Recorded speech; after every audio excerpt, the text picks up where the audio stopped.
সৰগত জুবিনৰ আদৰণি সভা আৰু মায়াবিনী। আজি বাৰু সৰগত কম সভা বহিছেনে? জ্যোতিপ্ৰসাদ হৈছে সভাপতি, সম্পাদক বিষ্ণু ৰাভা, জয়ন্ত হাজৰিকাই দিছে আদৰণি ভাষণ।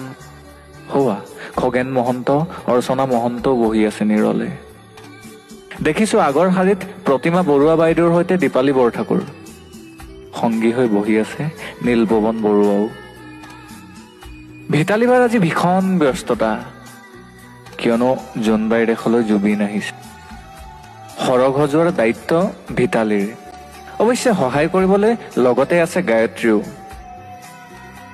ভগ্নী জংকীৰ চকু আজি চলচলীয়া। এই দিনটোৰ বাবেই যেন ৰৈ আছিল তাই। দাদা আহিব, হেঁপাহ পলোৱাই মনৰ কথা পাতিব। এচুকত বহি জুবিনদালৈ চাই আছে ৰাজীৱ শদিয়ায়ো। মুঠতে সৰগৰ অসম ভৱনত আজি বিশাল সভা।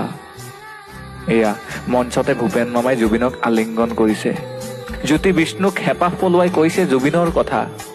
জুবিন কোন, জুবিন কিয় আৰু জুবিন কি।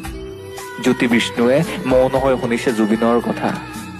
সভাৰ মাজতে সভাপতি জ্যোতি ককাইদেউ থিয় হৈ উঠিল। কোনেও ধৰিব পৰা নাই কি হল জ্যোতিপ্ৰসাদৰ।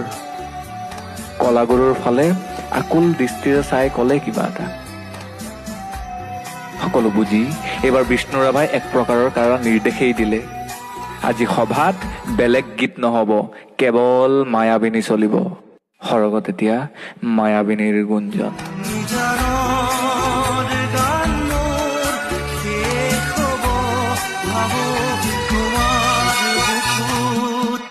কেৱল মায়াবিনী।